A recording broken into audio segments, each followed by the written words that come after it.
Yeah, we are. Yeah, we are live. 6:50. I'm 10 minutes early, man. I'm going to get an early start because I always go long. So if I go early, then I can also go long, but start early and get more total time. Awesome stuff. So today we're going to talk about the video that I just posted up, and that is the 383 versus Cam Springs Boost 4.8 liter. Which one of those would you pick? And I also, because that's how I roll, I also threw in the heads, cam, and intake 4.8 liter to show you what happens if you just upgrade the stock bottom end, as it were, 4.8 liter, and you can see how much power you get from that. And as we saw, when you do, when you just do a camshaft, you're going to raise the RPM that you make peak power. You exaggerate that even more when you add ported cylinder heads, and as we did in the video, when you add a fast intake manifold to the equation, all of that stuff is going to raise where you make peak power. So we raised peak power by, I think, 13 or 1400 RPM. It was quite a bit. So we went from, about 54, 55, 5600, something like that, to like 7,000. And all we put was a 224 cam in it. We didn't even go really big in the camshaft. I could go a lot bigger. You could put as much as a 231-ish kind of cam in there and make even more power. In fact, what I would like to do later on at some point, I would like to take a Gen 4 4.8 liter and upgrade that and see if we can't get something closer to 500 horsepower with a stock bottom end. I think that's possible with the right combination of camshaft. Now, I might have to go with a custom cam to do that. I'd like to go with something that probably has a tighter LSA, I'm thinking, but more duration. So I think that would be an interesting thing. I would still choose the fast manifold because honestly, I think that's the best combination for 7,000 RPM and less on these motors. The heads that I picked, I probably wouldn't change anything there. Either a 706 ported head, stage 2.5 or something from Total Engine Airflow, that kind of deal, or a TrickFlow 205. Might also be tempted to go with an Airflow Research 205. Tony Mamo has some good 205s that would also be definitely a player. Again, it's just going to come down to what the available piston to valve clearance is that's going to allow us to run, as much. The combination, we'd have to juggle things. We have to run the most amount of compression and camshaft and, available piston to valve clearance. We'd have to juggle all that stuff to get what we could get from that combination. I think ultimately that's going to kind of dictate what we do with power. But it'd be interesting to see if we could get 500 from a 4.8. That would be an awesome deal. We were right near 100 horsepower per liter with 476 from a 4.8 liter. So, we were really close to that. And that was just a combination I threw together. It was just a 224 cam. It was that crane cam that has worked well in the past, the 205 heads and the fast manifold.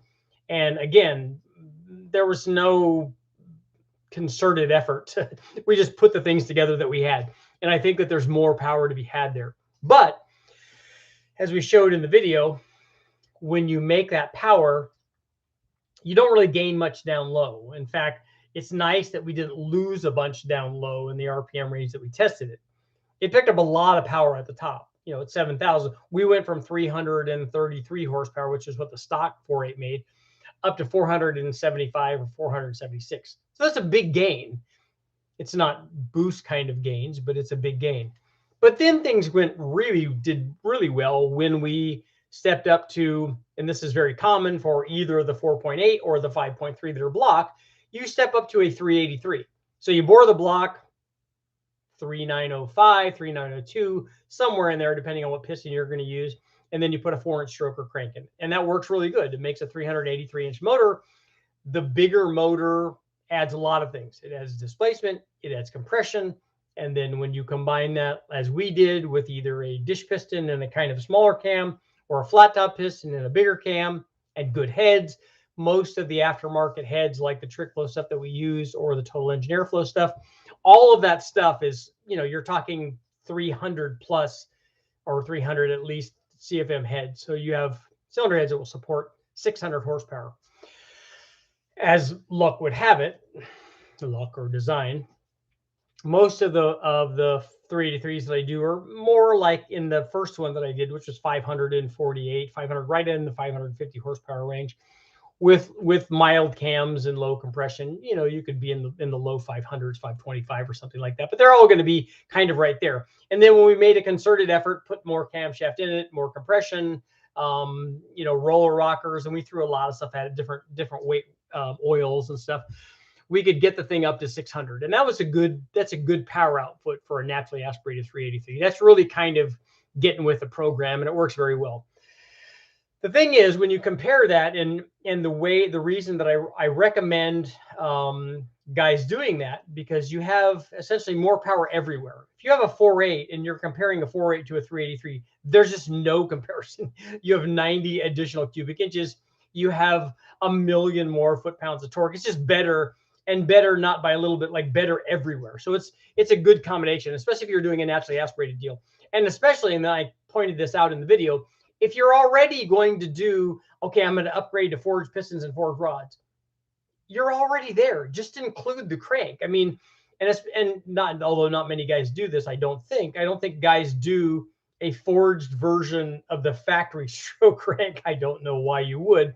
Put a 3900 crank in it, put a 4-inch crank in it, because all of those extra cubic inches are just going to, especially on a naturally aspirated motor, they're just going to make it better. If you've ever driven a 4.8 and then went to a 5.3 or a 6.0, you're like, oh yeah, this is kind of what torque feels like. And on a 383, it's just like even better.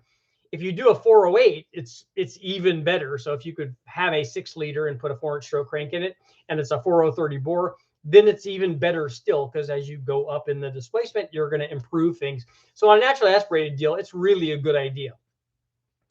You can do heads, cam, and intake, and you know, you can go that route. But if you have more cubic inches, the thing is just going to be a lot more fun, because the thing that you want is to be able to like spin the tires and stuff. You don't have to put a high stall speed converter and a whole bunch of gear in it if you put lots of displacement, lots of power potential in it. And like we saw with the 383, we made 600 horsepower and almost 550 foot-pounds of torque. That's easily enough to spin the kind of tires. That's as we saw, that's a 4.8 with a cam and boost. It's equal to that at least.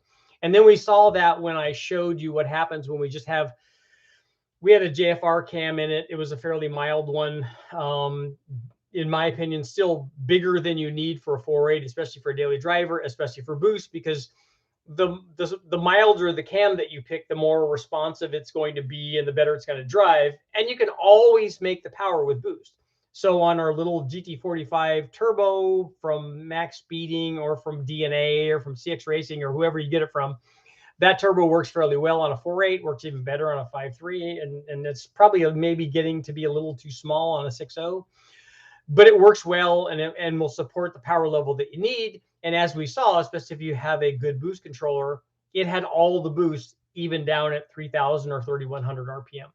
So if turning the tires is kind of your thing, is ice cream and donuts or that kind of deal, it will certainly do that. And as we saw, put almost any kind of camshaft in it, put valve springs in it, stock truck intake manifold, stock manual throttle body, stock 706 heads, the little cam, and a 4.8, and you put the GT45 with an intercooler on it and E85, you can make, we made nearly 600 horsepower at just 6.5 pounds of boost. So let's call it 7 pounds of boost. You have 600 at the flywheel. That's a really easy peasy kind of deal.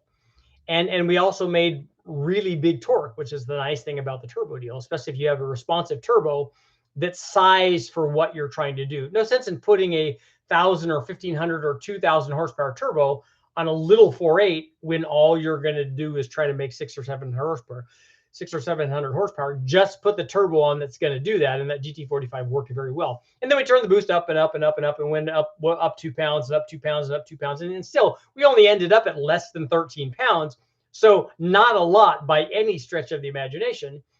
We could have run to the limit of the turbo and made 750 or 800 horsepower, whatever the number ended up being, based on the correlation between back pressure and boost pressure. We could have gone there with that turbo. You could go beyond that with more turbo and a better turbo and make a lot more power.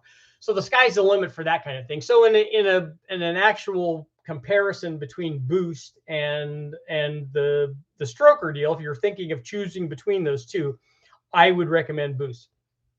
A lot of guys are going to go the NA route simply because they're NA people. They don't want turbos. They don't want the heat. They don't want the tuning. They don't want the problems associated with that. And I can understand that. There's nothing wrong with that. One of those things is not better than the other. If you're just looking at making lots and lots of power, the boosting is nice, if only because, for instance, when I was doing the 383, especially the one that made over 600 horsepower, we had to do a lot of things. Like I did the roller rockers. We tried both the fast LSXR and the LSXRT to see if we could eke a little bit more power out of that.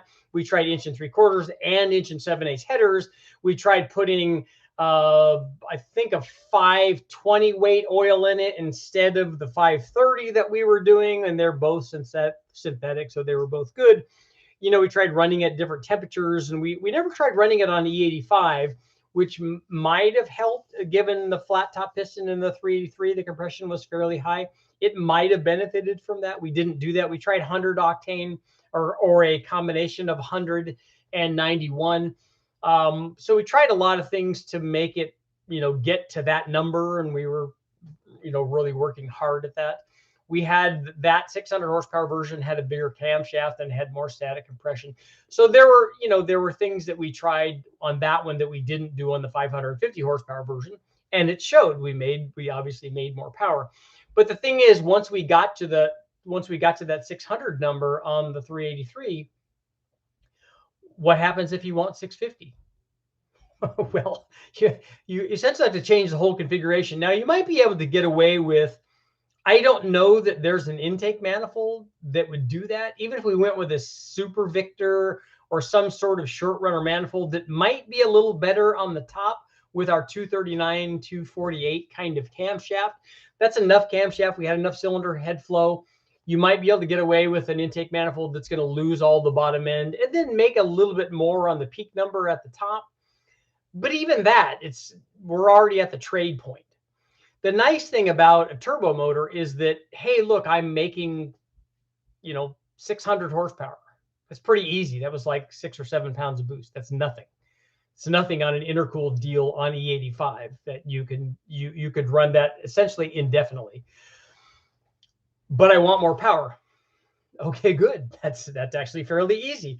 Let's turn the boost up 2 pounds, and now all of a sudden you have another 20 or 30 or 40 horsepower, whatever the number is, and then you go up 2 more, and then 2 more, and 2 more, and you can keep going as long as you know what you're doing on the tuning and the safety aspect. You can keep going until you run out of turbo, because we had ring gap in the motor, and in the 4.8 that we did, it had forged pistons. Not that it needed it at this power level. We had the Gen 4 rods. We had the things that we needed and stuff we've taken obviously to well into 4-digit power levels, even with the stock stuff. So that's not really an issue. So you could go hundreds of horsepower more than we went just by turning the boost up. And that's the great thing about turbos.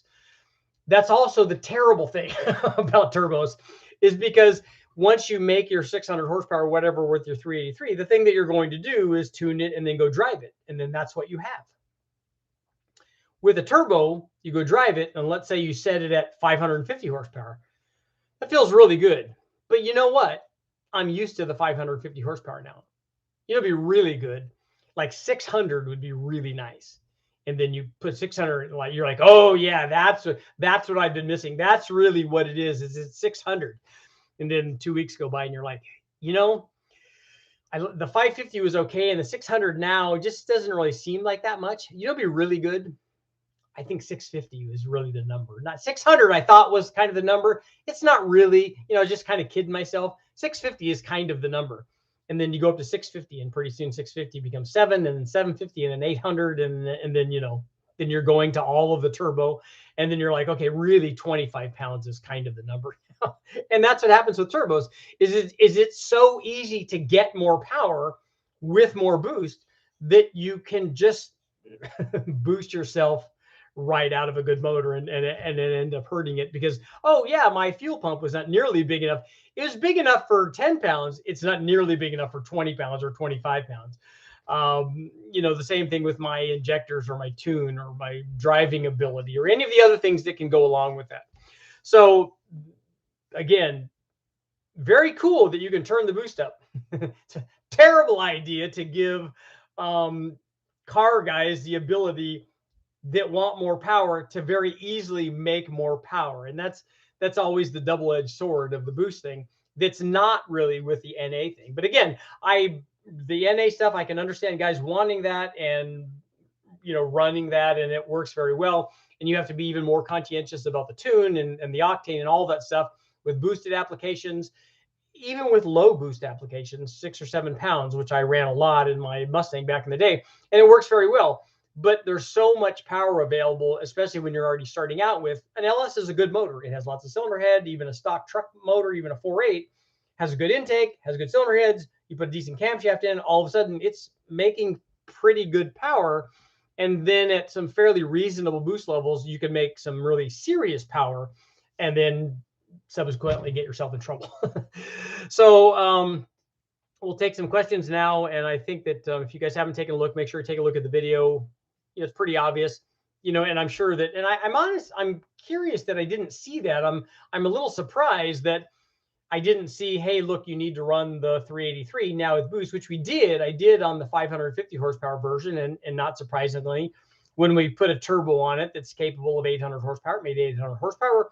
And then if you put the precision turbo or any of the other things on there that are capable of 4-digit power levels, you can get into 4-digit power levels with that, as long as you have the available octane and stuff. And all of that works really good. So we'll get into a conversation, and hopefully I don't have to chastise anybody today because I was planning on that. But I don't think that that's actually going to happen tonight. So I'm feeling in a better mood now. Actually, the conversation that I wanted to have was not detrimental. It was actually beneficial. So we'll see how this goes. Okay. Mike, well, I need to get down to the bottom here because I always lag behind here. Peasy, yesterday with twin screw blower, you mentioned bigger blowers make more power at slower speeds, but can you slow response if the blower is too small? I talked about that as well. And I talked about having too big a blower and having to slow it down so you don't make 1,000,000 pounds of boost at the top, which the big blower will do. And sometimes on some applications, a smaller blower, if you're only wanting to run, let's say 600 horsepower, you don't need a 1,200 horsepower blower on there. You need a 700 or 800 or 900 horsepower blower on there. That's actually what the conversation was going to be about tonight. It will be more responsive. It will be a better deal. And you're right. It would make more average power sometimes with the smaller blower because it would be more responsive.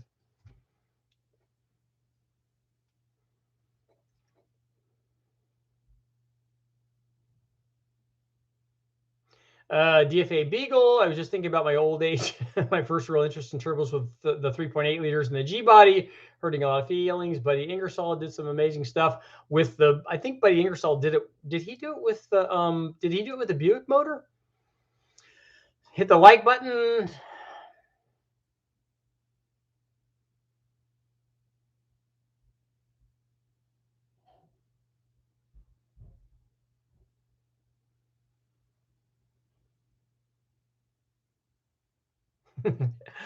Uh-oh, what did I miss? Hey, Richard, what about a V10 Magnum series? I would like to do a V10. I'm way less interested in the Magnum V10 in the truck. The Viper V10 and the SRT10 truck, that Viper version of the motor I'm interested in. I'm not that interested in the V10 that they used in the Dodge trucks. I am interested in oddly enough, in the smaller Triton V10 that they had in the Fords. But that's going to be down the road a little bit, and it is definitely an other guy's thing.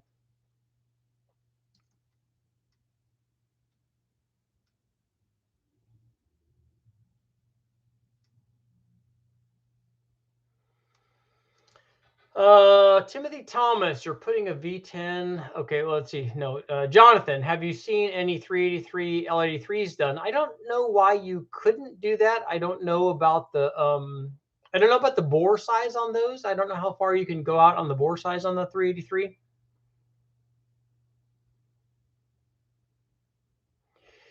Soggy Bottom Boys, nice.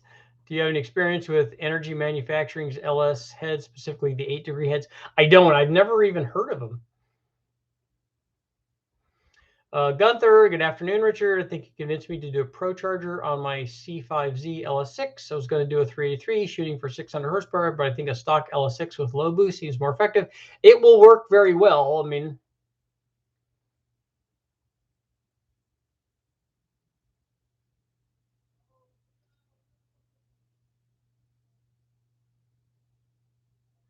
Pro Charge Mopar. Who needs to see your name? Everybody knows who you are. Barton, I know that better flowing heads can make the same power at lower boosts. The head came with 38 millimeter intake and 33 millimeter exhaust on a 2-valve single overhead cam. Would it make a difference to go to +4? You can go to +4 millimeters. That seems like a big change, and +2 millimeter on the exhaust valve. The one thing that I would say is just because you go with a bigger valve doesn't mean that you improve flow. It can, but sometimes you go with a bigger valve and you get more valve shrouding, and then sometimes you get gain somewhere and then not at other lift ranges. It just depends. If you improve flow and you improve head flow, you improve power potential. You don't necessarily improve power all the time if the rest of the motor is not there to take advantage of that additional flow.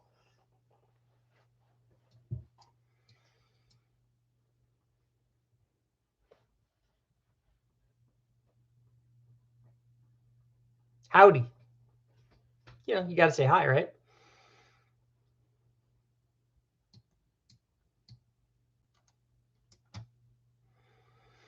Okay, so I think we should get into a discussion, and we might as well bring this up now. There's no sense in waiting. I'm going to call somebody out on the carpet, and unfortunately for Tim, it's Tim. But the thing that I like about Tim is, one, he's a really sharp guy, and I know that he's tough enough not to have to worry about this. Before I do that, I need to talk about there's a difference out in the world between being accurate or being right and it being good for the people that are watching the video. So I'll give you an example.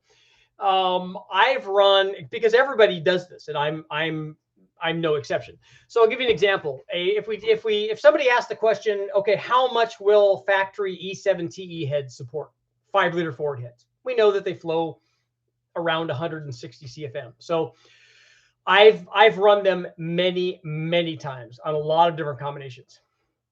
Normally, when you run them on a cammed 302 or 306 with a carburetor and an EFI, typically usually makes less power because of the runner length and the intake manifolds and stuff. If you run them on a 306, we've gotten 1 horsepower per cubic inch out of that cylinder head in stock trim with just springs on it. So 306 horsepower out of a 306, pretty normal kind of thing. The flow numbers suggest that they could support more than that. I have, on one occasion, made 350 or so horsepower with the stock head. And the reason that I was able to do that is because we ran it on a 392-inch stroker motor. So the reason for that is because when you flow test the head, and it flows whatever it flows, 160 CFM, let's say, you're flowing it at 28 inches of vacuum. They're doing that to try to simulate what's happening in a motor. It doesn't actually do that, but it gives a good consistent flow number so that we can kind of compare cylinder heads. When you run the cylinder head on a bigger, more powerful motor, you basically are flowing that head with a bigger draw. You have more suction on the head. The motor's bigger, it makes more power. The piston is bigger, it's drawing down. It sucks more air in through the same flow orifice because there's more draw on it. So essentially what happens is the head flows more. So if I were to tell somebody out there, if they ask me, Richard, in the comments, let's say, they ask, Richard, how much power can I make out of a stock E7 TE 5-liter forward head? And I was to tell them, 350 horsepower. And everybody in the comments said, no, that you can't make that much because that's this much horsepower per CFM. That number isn't accurate. But I could justify my position by saying, yes, you can. I have actually tested that. I have back-to-back dyno testing. I actually have data. I am right. I know that I've done that because I have actual dyno data. I could tell them that I've made that power. So I am right, which is what on the internet, unfortunately, and I'm part of the internet. I'm not saying that everybody else is like this, that I'm not. I'm part of the internet and I'm like that too. On the internet, everyone wants to be right.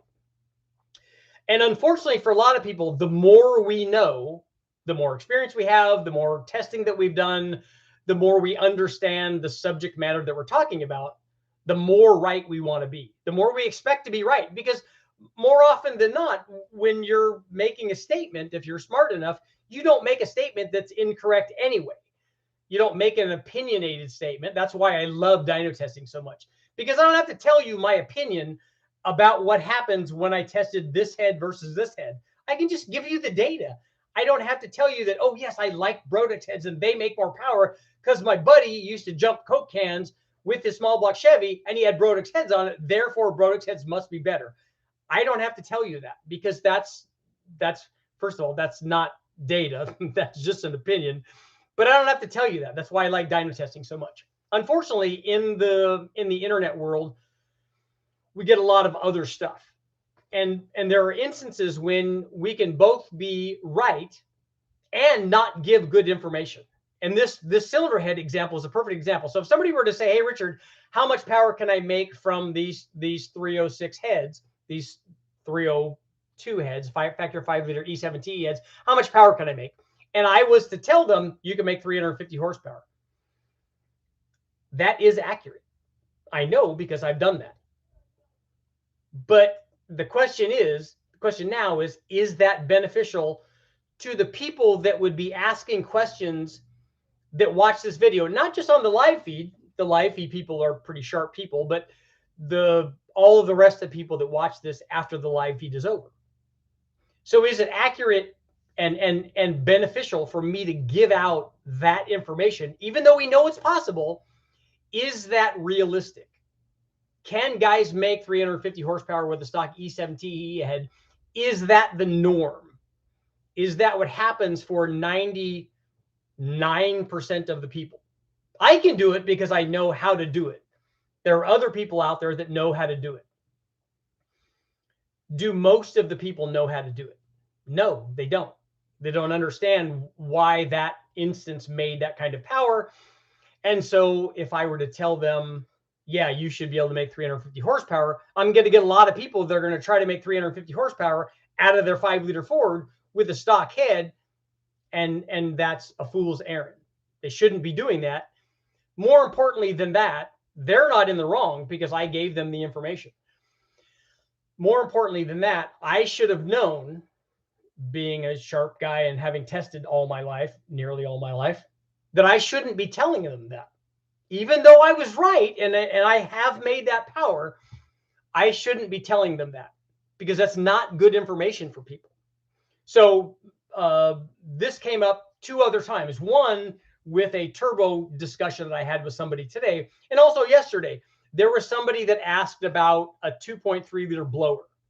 So they said, hey, I have a 2. And I don't remember exactly what they said, but I have a 2.3 liter blower and I have it on this application and I'm making this amount of power. And now I want to make 1,000 horsepower. Good question. My response is you should get a bigger blower. So, and this is me calling Tim out on the carpet, but again, I know he's a good guy and he's been here since the beginning. And also he's sharp and he's not made of sugar. So Tim's response was, no, you can make 1,000 horsepower with that blower. Okay. The thing is, Tim's response is probably accurate. Now, we don't know for sure because nobody's ever done that. Nobody that I know of has done that. Tim's not done that. He's not dyno tested a motor and ran that and made 1,000 horsepower. I've not done that personally. Kenny Duttweiler, Harrop, or whoever the guys are that do that kind of testing that I know of haven't done that. We will assume that that's accurate. Tim's a sharp guy, knowing what I know about that particular blower. Here's how I think it can be done and why I think that statement is accurate. If we take a 2.3 liter blower and spin it all the way up as fast as it will go, faster than it should be, faster than it's rated at, we also then, because these are things that we know, that guys that have tested, we maximize the inlet into the blower. We do everything with a giant throttle body and radius to entry and all the stuff that we can do on the inlet side of the blower so it flows as much as it can at whatever that maximum rotor speed is. We then, because there's more, it's not just that, I build a motor to maximize the power output of that blower. So I make it big, I make it rev really high, I have giant cylinder heads, a giant camshaft. And again, so people know, so I don't put myself in the level with Kenny Duttweiler or those guys. That's not the same thing. But we make the motor so that it maximizes the power potential and lowers the boost supplied by the blower because the blower flows more air at a lower boost. So we do everything that we can, giant headers, all that, so that we do everything that we can to make sure that that blower can do that. And let's say we make 1,003 horsepower from that 2.3 liter blower. Okay, we've done that. I can do that. There are a handful of guys out there that understand not just what it takes to do that, but also have the wherewithal to do that financially and physically, and they have the setup and the components that they need and all that stuff. So there's a handful of guys out there that could do that. Tim's probably one of them. So you can do that. So let's say his statement is correct. Okay, yeah, you can make 1,000 horsepower with that 2.3 liter blower. Okay, that's possible. Just like with the cylinder head, just because that statement turns out to be accurate, again, we don't know for sure because we haven't tested it, but we're pretty sure that it is. That statement, even if it's accurate, it's not good information to disseminate to people out there for this channel. And I don't want to do that because it's not good information. Even if it's possible, you shouldn't be telling 99% of the people out there. Because the thing is, guys like Tim and other guys that are out there on this channel have a responsibility, just like I do. I can tell people, look, I can make magic out of all these things, and I can do a lot of stuff that I don't want people to try to duplicate, because you shouldn't do that. I shouldn't tell people that you can make 350 horsepower from the stock heads, because that's not the right direction for them to go. Just like with this blower, if you want to make 1,000 horsepower with a blower, and I'm going to get into a discussion on the turbo discussion that I had with a guy today, because it's the same thing. If you want to make 1,000 horsepower with a blower, you shouldn't be telling somebody to try to do it with a blower that will only just make 1,000 horsepower, because he might, the chances are 99 to 1 that he's not the guy that understands all of the things that I just discussed that go into being able to do that. What you want to tell them is you should put a bigger blower on there. And that's the information that you should disseminate to 99% of the people out there in the world, because it will make life easier for them. If you're trying to make 1,000 horsepower, you shouldn't put a blower on there that's only capable of 1,000 horsepower. You should put a blower on there that's capable of 1,200. And the reason that you should do that, because it'll make life easier for everybody. I know what it's like to try to maximize the power output of any supercharger. I've done it many times. We run into belt slip. We run into all kinds of problems. And so to go through all that and expect somebody else to go through that, I don't want them to do that. What I want them to is have more than they need and to be easily able to get the number that they want. So if they have a 2650 instead of the 2300, when they have a more than restrictive exhaust than they should, when they are spinning the blower at a speed that doesn't require concern for belt slippage, when they have a less than optimized engine design combination under the blower, they can still get what they need.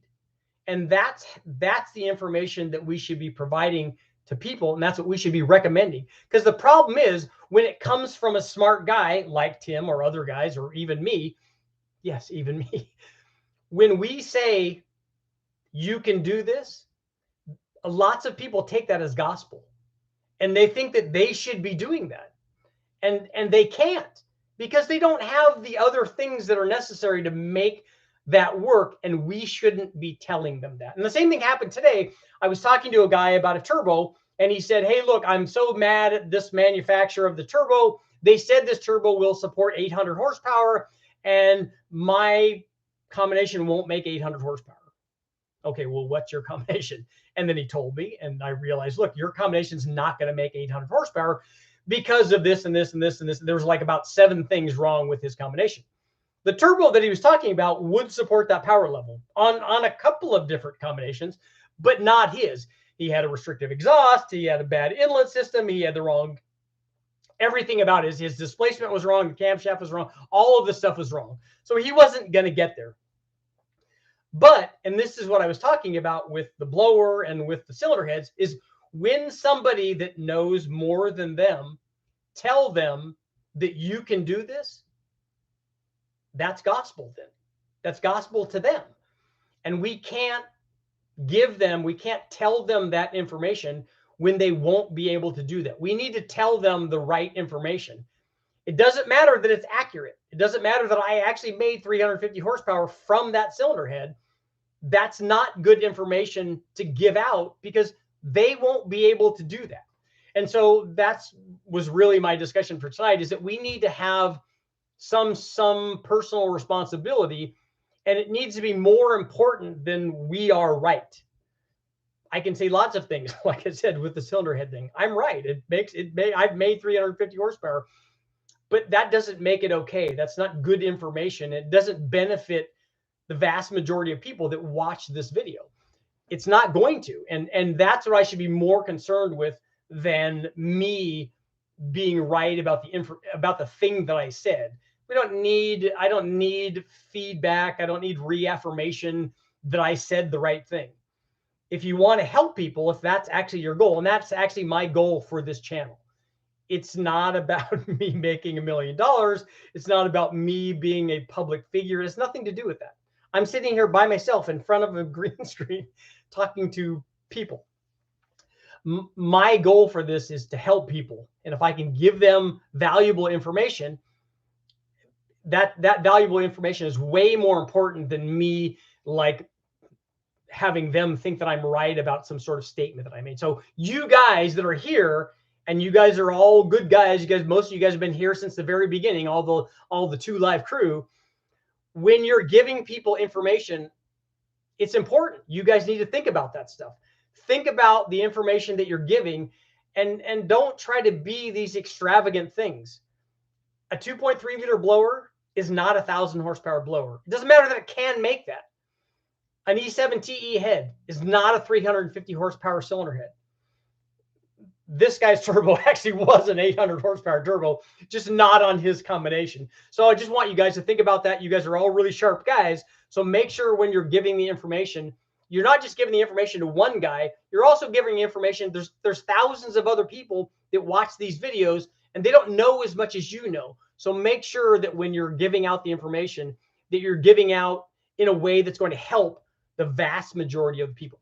Okay, Justice, what do you got going on? Ever test the high compression 100cc combustion chamber Edelbrock Performer RPM O heads? If so, how was the power difference between them and a 120 head? I've never done a back-to-back test of the 100cc head versus the 120cc head, and I don't know if those 2 heads are otherwise identical. I don't know if the chamber design is exactly the same other than being 10cc different. Is it just a milled version of that? I don't know if the runners are exactly the same. So I would have to see if they're, we have to do a back-to-back test. If there is a difference, we have to then go in and look and see what made that difference. Is it just the compression? I mean, we get a fairly good idea what 20 cc's does. We can mathematically calculate that, see what that change is, what percentage that is of the total volume, what kind of compression ratio change that was in a big block. And then we could figure out kind of what we would expect from a change in power.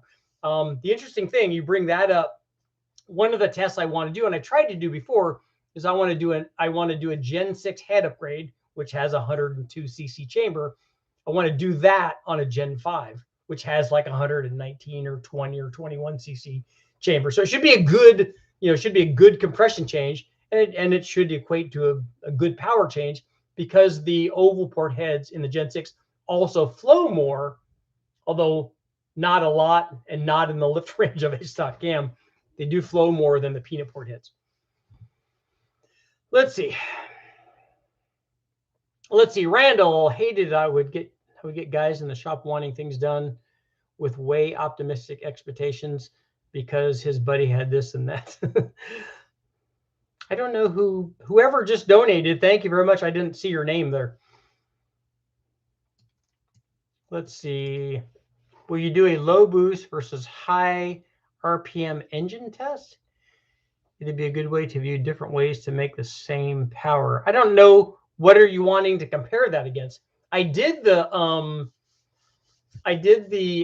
D-stroked LS with boost on it with the rec port head. But we didn't run a lot of engine speed because we were done with the 8,000 RPM thing by then. 2 asterisks is his name. Do heads change the shape of the horsepower and torque curve? Yes, they can. Notice you'd say turn up the boost to make up for the heads, but still recommend cam and intake manifold. Yes, you can. The shape of the curve is going to be determined by a couple things. One, the NA power curve, and then whatever your boost curve is. A lot of times it's not, we would like it to be, okay, I set it at 8 pounds, so it's going to be 8 pounds from the initial load in, dead flat 8 pounds all the way across. A lot of times it's not like that. So if it's 8 and then 8.5 and then 8.4 and then 8.7 and whatever the thing is, that can also affect the shape of the power curve. And ported heads also do that depending on what kind of camshaft you have. Salvador, how quick can a street Fox 302 be made? Vary. There's lots of performance upgrades for 302, so you can make that power. You can have that motor make as much power as you want. Can we talk about E85 versus 110? E85, especially on a boosted application, will make more power than 110 does. The E85 by itself makes power irrespective of the octane change. And if we went from, like, if I had an NA motor and we ran 91 in it and then I put 110 in it, it'd probably make no power at all. Although it would probably make no power on E85 either.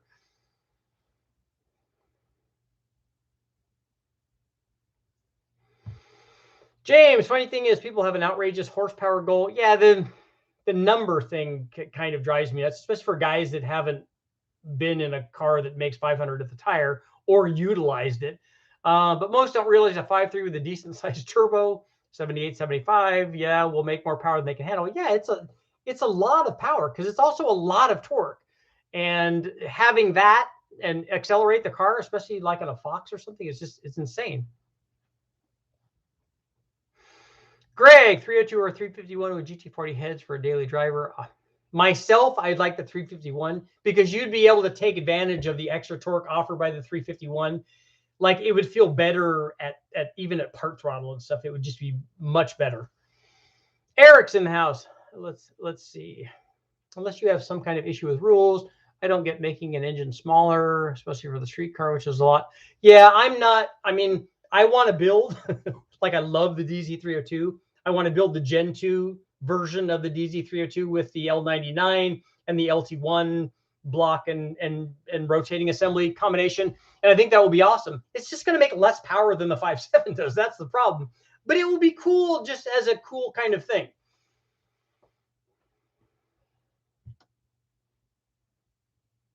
Carl, so if you put an 800 horsepower turbo on an engine that already makes 800 horsepower NA, it won't make any additional power. Well, yes and no. It won't make any additional power at the peak where that motor's making 800 horsepower, but everywhere below that, the turbo can make more power. Jonathan, I'd like to maximize my precision 76 millimeter billet turbo, made 1,024 on 26 pounds, 9.5 to 1, L83. TSP stage 3, 3.5-inch exhaust, L86 intake. What I would try on that is a bigger exhaust.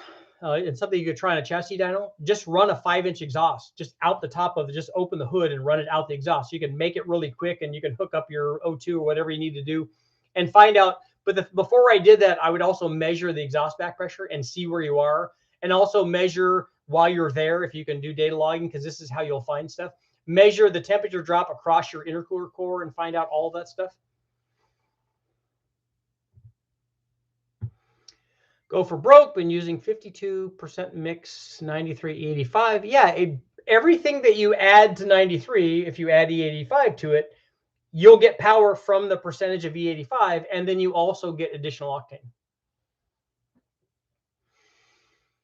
James, 700 wheel horsepower is more than a stock Hellcat. Put that in a light sub 3,500 pound car and it will be 10s easy. Could end up being a test draft. Think about this. Think about like Hellcat power in a Fox chassis Mustang. That'd just be insane. I mean, that's a Hellcat motor in a Fox Mustang is a 9-second car without any problem at all. Craig, what about M5 nitro mix? Have you experimented? I have not. I've never done nitromethane, and I've never done methanol either, other than running water methanol injection and stuff. But I've never run either one of those. Cheech, how much does a half a point to 1 point in compression matter when it comes to street drivability and boosted applications? Say 9-to-1 versus 10-to-1. It's going to feel better out of boost, and it's going to make more power NA. So at any given boost level, it's also going to make more power. But then you have to balance the detonation threshold versus the increase in octane. Parker, have you ever run Twisted Wedge R225s on a small block Ford? Twisted Wedge R heads I've run a lot, and they're great heads. If you take a look, I think I have the video up on the last 5-liter Ford head test that I did. And the Twisted Wedge R heads, I think, made the most power. Tyler, should I worry about fuel distribution with the blow-through Holley sniper setup? Not a fan of the 4-hole throttle body deals. The distribution that you get will not be a function usually of the carburetor or the sniper. It will be more a function of the intake manifold that you're using.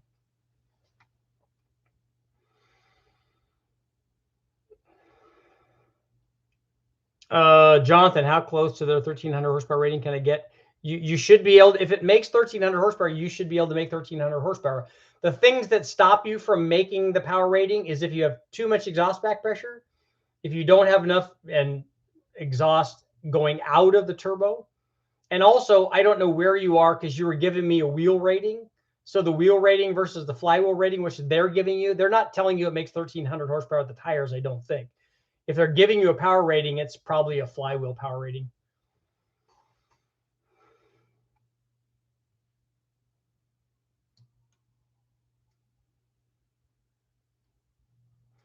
Mackenzie, what would you do for a cheap 500 wheel horsepower LS setup?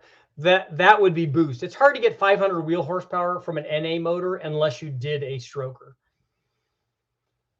351 Windsor with GT40 heads and a boat cam. We'll walk by 302 truck with GT40 heads and an HO cam. What's it going in? The 351 problem is getting under the hood. Yeah, fitment is hard because of the deck height.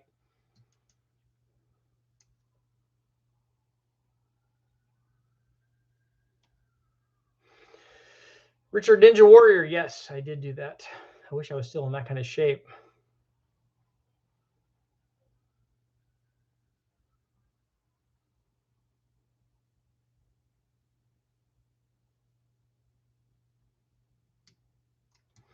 %, toluene, 16% race gas, and a dab of acetone as a stabilizer for a long-lasting flame front.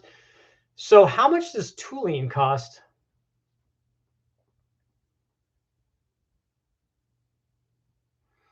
Go for broke. We run straight M1 on the monster trucks. It probably helps them stay cool also, right? You usually eat 30 gallons in one show. Nice.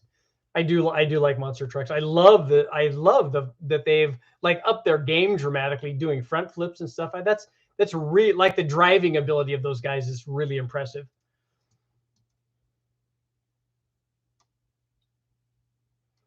Sirius is out. Seems the more fuel you pour in them, the more power they make. Yeah.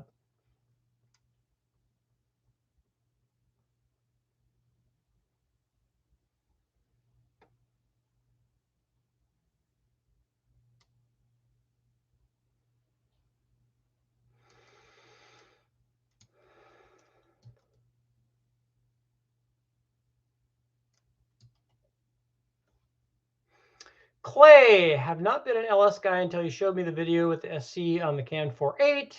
I had that M122 STS blower. My question is if I put a 4-inch stroke and a 4.8 to 383 roller cam and the 122.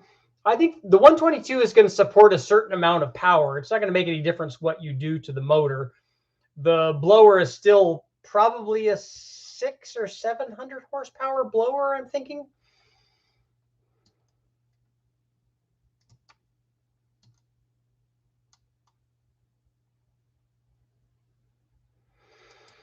Eric, will a single TC1 turbo controller control both internal wastegates on the twin GT28 turbos?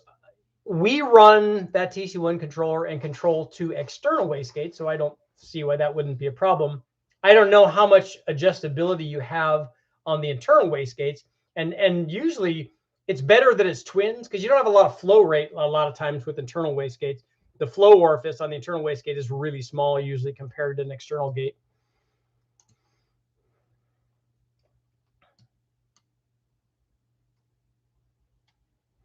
Did you ever see any stats on the 632? Only that it makes like 1,000 horsepower.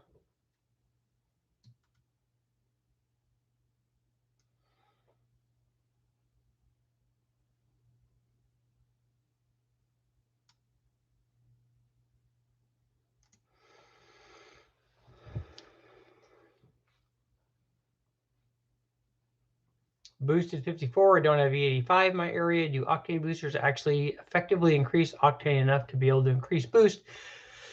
It depends on who you ask.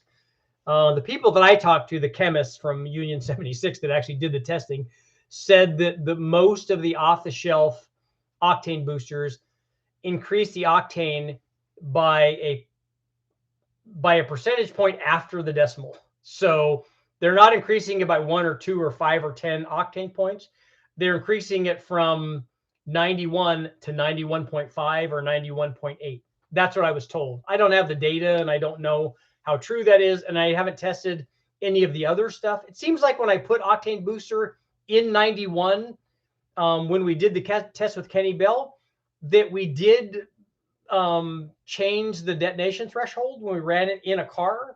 So that's the information that I have.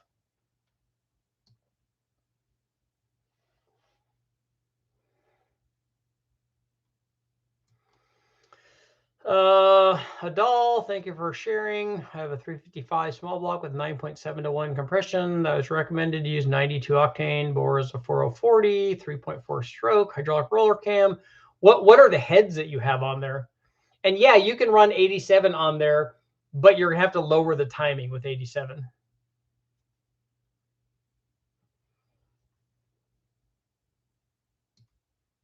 Carson, how much boost does the Eaton M122 supercharger make? On what application? It depends on what motor you have it on that's going to determine the boost level. Tyler, would both a carburetor and an EFI throttle body kit produce the same power? I think Engine Masters recently tested that. And I would say as long as the throttle body was working and could deliver the fuel, the intake manifold is going to kind of determine that. But I thought that the Engine Masters guys actually made a little bit more power with the EFI, maybe because you could tune the general air fuel curve better than you could with a carburetor. Noah, how does the sloppy stage 2 cam work on twins? Twin singles, it doesn't matter. The turbos just elevate whatever the boost level is. On a 5.3 with twin turbos, I wouldn't pick that cam depending on what size turbo you're using. If you're using small ones, it might be okay. That cam, in my opinion, on a 4.8 and a 5.3 is soft down low. And I would pick something smaller for anything less than 1,000 horsepower. I'd pick a smaller cam than that. Rob Zill, if E85 isn't available, then we run Rocket Brand or Q or C16 or anything. And even a lot of times if we're running, reasonable boost, 10 pounds or 15 pounds or whatever, we run 100 octane. That's enough for what we're doing. If we're doing all of it, then we go up in octane to a C16 or that kind of thing.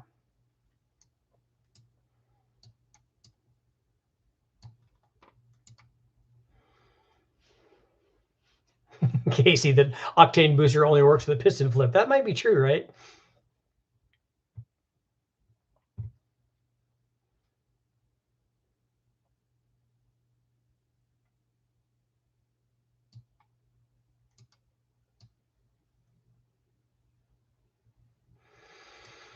Adol, if you have aluminum heads, you probably can get away with it. That's not going to be a problem. We run an aluminum headed small block like that all the time on 91 octane in California stuff, and it's even worse than what you have. So that shouldn't be a problem at all.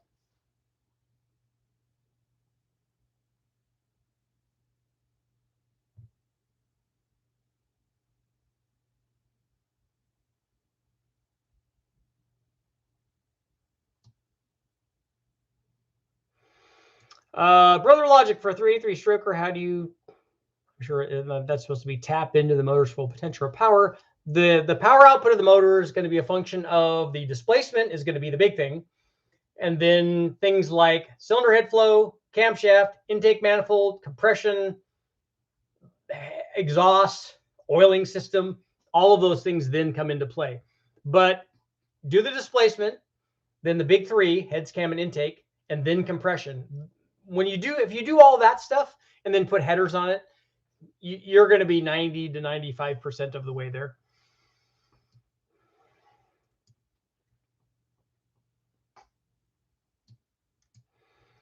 Admiral VT Octanium, is that like unobtainium? It's one of the best octane boosters available. Tests near 110 octane at full treatment rate on 93. I would like to see those tests. I'd like to see that test data. I'd like to see where that was actually tested, because testing something for an octane rating means a lab test to be able to do it. It doesn't mean a stick test or a durometer or any of that. It means you actually have to take it in, you have to put it on a single cylinder motor. You have to make the thing detonate, and you have to find out what that detonation point is. And so to go from 93 to 110 is hard to do. I want it to be true. I want that to be the case, but I would want to see the data also.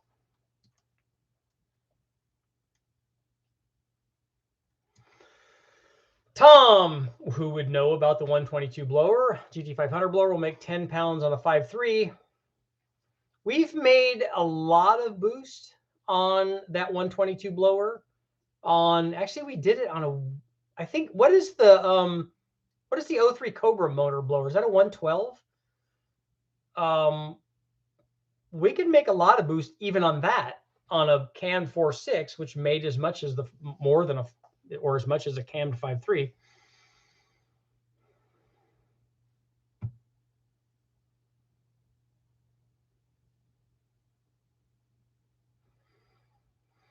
DFA, there's something I almost don't get. We go to a lot of trouble to zero deck, 40 thousandths gasket, because you're trying to get compression out of it, then soften the chamber.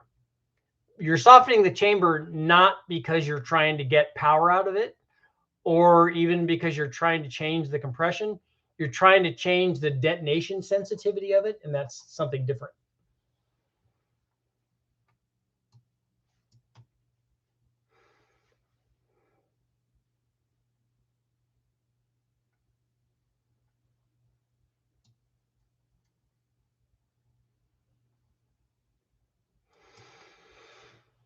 Sailor, I don't know if it's good anymore, but I used to get an extra 5 degrees of timing running 104 plus on a tuned 11-to-1 motor and 91 octane. And I can't remember even, I have to go back and look. We tried octane booster when I was over it with Jim Bell over at Kenny Bell's, and it was on a supercharged, I think it was on a supercharged excursion or something. So it had fairly good compression, and had a blower on it, and we were running 91 in it. And then that way Ken could tune it so that he could put just enough timing in it to make it, it had knock sensors in it, had factory knock sensors in it, so it would take timing away. So we could see what the detonation threshold was, because we could monitor knock counts, and we could see what's happening on the boost or on the power curve as well. And then we put octane booster in it, and it would go away, and we could raise the boost. I'm gonna have to go back and look at those at that test and see how much we were able to get from doing that.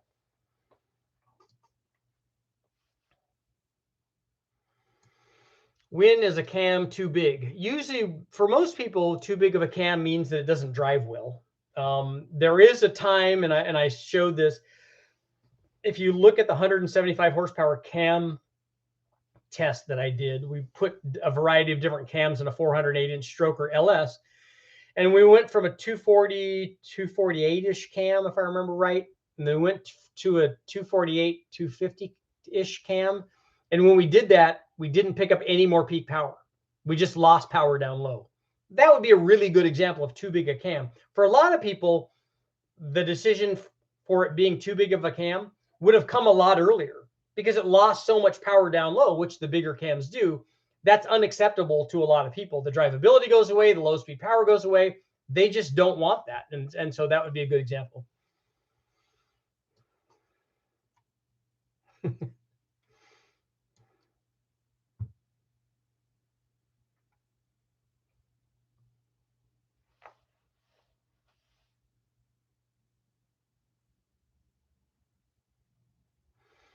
Tyler, how much power do you think a stock 351 Windsor with a single plane intake and a TBI EFI kit running 10 pounds of boost? Well, first of all, I wouldn't recommend that combination. A stock 351 Windsor with a stock cam and stock heads should not have a single plane intake manifold on it. It should have a dual plane. You'll be much happier. The power curve will be much, much better. And then it will be 10 pounds on top of since you don't have a camshaft in it, it'll be 10 pounds boost on top of like a 250 or 260 horsepower motor. It's not going to be a lot, but it'll be torquey anyway.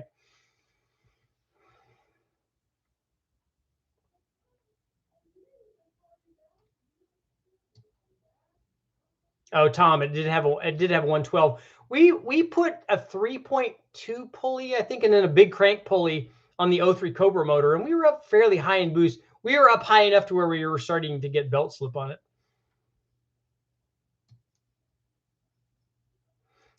Are they still testing octane with a Briggs & Stratton?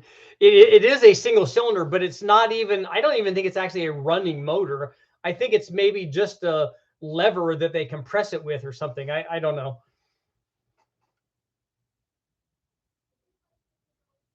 The Harley and the Lightning has an M113. Is that just one better than the 112?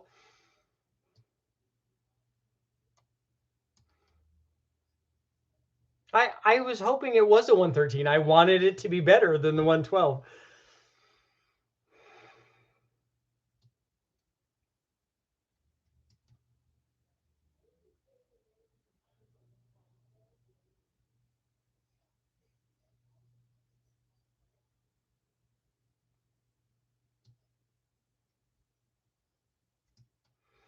Tyler, we're missing your birthday party. Happy birthday.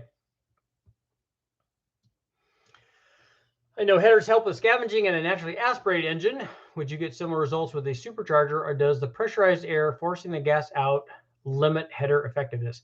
It does not. You still get power with headers on a supercharged application. You still get scavenging. It can change, though, because you have pressure on the positive side, but you still get gains with headers on a supercharged application. The real question is, do you get it with a turbo application? Because you have positive pressure on the inlet side and then negative pressure on the exhaust side. So that's the real question.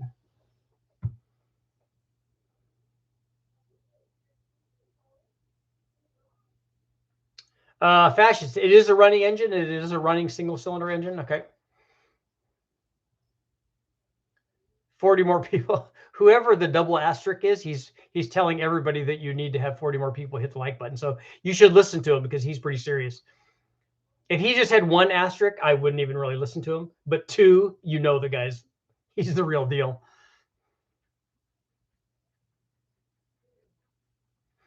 On a 351 Windsor, can you run with 202 valves with stock pistons?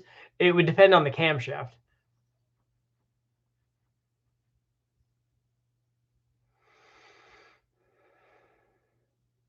Alexander from Norway, I guess my home country. I've never been there, but I have Norwegian blood. So an N13, so it'd be one letter better and one number better. That's good. Headers almost always help. They might not help a massive amount, but necessarily as much as NA. Disregarding heat on turbos, they'll always outperform log manifolds. Tyler, Richard, headers don't help every motor. Remember the 3800. In my opinion, what we put on the 3800 were shorty headers. They were not long tube headers. I think if we put long tube 3800 Camaro headers on there, I think it would help. The other thing I don't know is, and I need to look at the pairing, unless it's just a 3-into-1 header for the V6. I don't know if we have the same scavenging effect on the V6 as we do on a V8. But I would like to try long tube headers, like really long primaries. The headers that are on the 3800 are shorty headers. And every test you look at, when I've tested shorty headers versus stock cast iron exhaust manifolds, even log style manifolds, the shorty headers do almost nothing.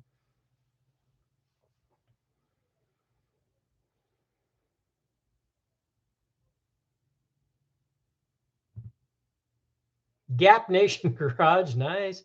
382 bore, 4-inch stroke. Okay. 103 throttle body. Summit. I don't know what you mean by Summit intake. You got to tell me which one that is. 226, 230. Dual valve springs, Jazz lifter, stock 706 heads, engine 7/8 headers, dual all the way back, 10-to-1. That's all a good combination. That should all work. That's I don't know about the Summit intake. If it's the fabricated intake, that's going to make power out at the top, but it's going to lose power down low. But that combination is going to be kind of like the 4.8 that I ran with that JRP camshaft. So it's going to be low 400s. Gap, pump E85. That's what we run on all the stuff that we run. What kind of power should I see and how much would be safe in a 6,000-pound truck? Or is this a turbo motor? We normally run in low boost. Our timing numbers would be in the 20s, in the low 20s, and then go into the teens as we go up more and more boosts.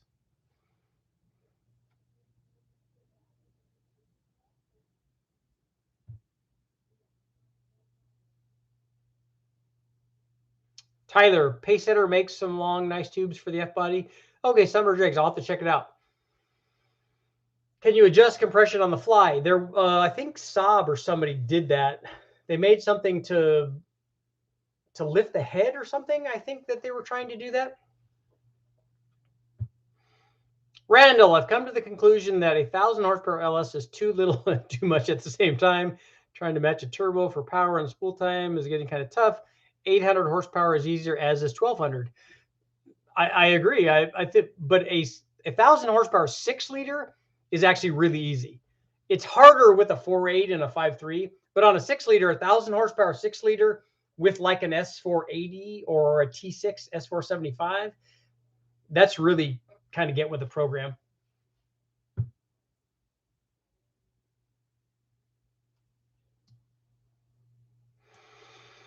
Which one was more timing sensitive? 383 at 10.5 to 1 at 600 horsepower. Well, we just ran that on 91, so we put as much timing in it as it needed. It was 29 or 30 degrees, so there was no detonation sensitivity on that one at all. At least not the temperature we were running it at. Boosted 4.8 on 93 octane. 600 horsepower 93 octane would be really easy on a turbo 4.8, even on 93 octane.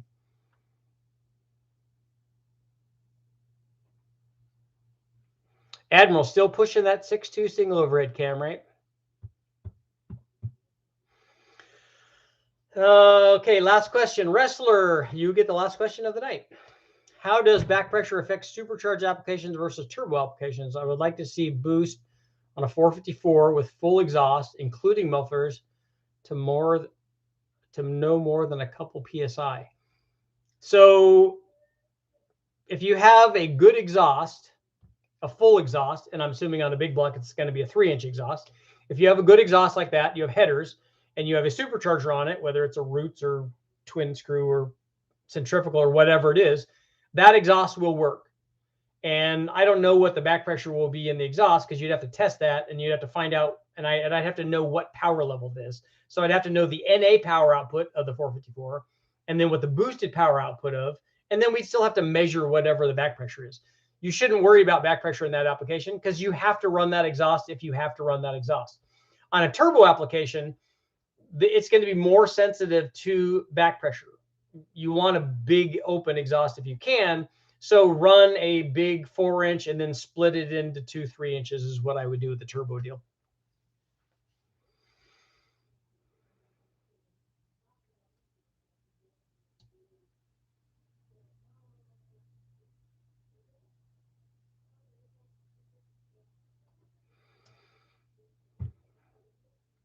Oh, Alexander. Okay, well, you actually hit the last comment of the night. You are correct, Richard, which is, I love obviously hearing that after my conversation today.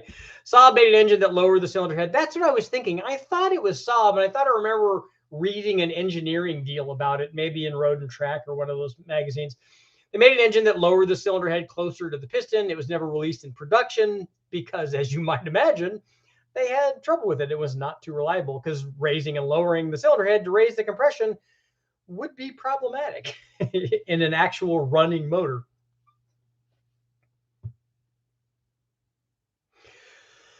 Okay, guys, thank you all for showing up. Where's the excitement?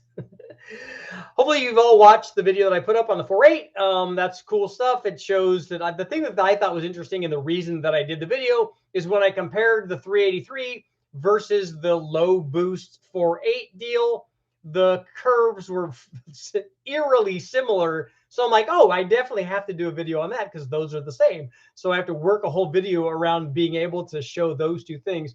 But it does show that, boost is definitely a replacement for displacement.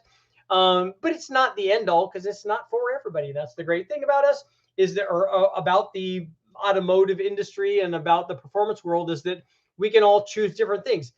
Admiral wants is lobbying hard for the 6.2 single overhead cam Ford, and that's great that people like it. When I go down to West Tech, I'm going to bring the block that I have for the Sprint motor over to West Tech and see if I can make an adapter to fit to merge the 1 liter 3-cylinder Chevy Sprint engine to the one of the bell housings that we have. I don't care what it is, as long as the bell housing bolts up to the dyno.